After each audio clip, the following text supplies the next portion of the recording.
Spring's not quite here, but my grass is green. Welcome to the Landis Look, where we take an inside look at the world of real estate. And guess what? My grass is always green because it's not real grass, it's artificial turf.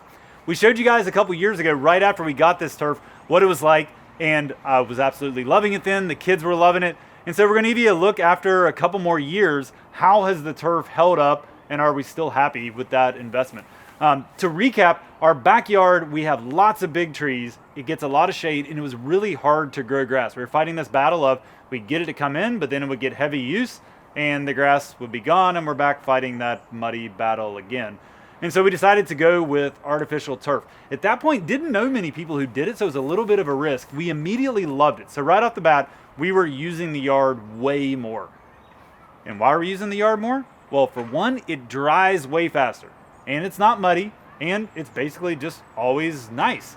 And so this last year with COVID, I think everyone probably used their yard more, but we've been out here an absolute ton. So, I would say that has been really consistent in the time that we lived in this house, pre-artificial turf to now. Hard to put a number on it, but 2 or 3x more time in the backyard, and a lot of that has to do with turf.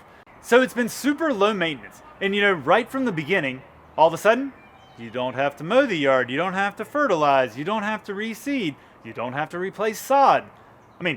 I like to do nothing around the house, and that's basically what we've been able to do. We do keep it blown off. So we don't let leaves and acorns and everything just sit on it. But otherwise, it's been completely maintenance free. We have the best dog in the history of the world, Barkley McGee, that many of y'all have met.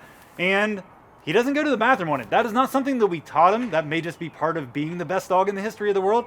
But that hasn't been an issue either. For anyone who has a dog, you're like, hey, how's my dog going to do in the yard?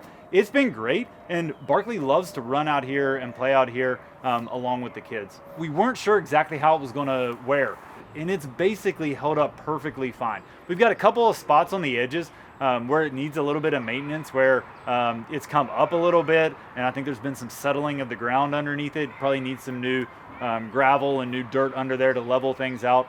But overall, probably 98, 99% the same as it was when we first had it put in. And so, man, it's been low maintenance, it's been easy to use. And yeah, spring's not here, the grass is green, so when you get a crazy warm day early in the year, you can be out here and enjoy it. So if any of y'all saw this last time and you're like, man, I was considering it, wonder if Justin would still recommend it, I would still recommend it. We have used the yard way more, it's been super low maintenance, and it's been great. So I hope y'all enjoyed this look. I hope you guys are enjoying your backyard. If there's anything we can do to help, drop us a private message like so many of you do, and we'll see you again next week. Thanks for watching.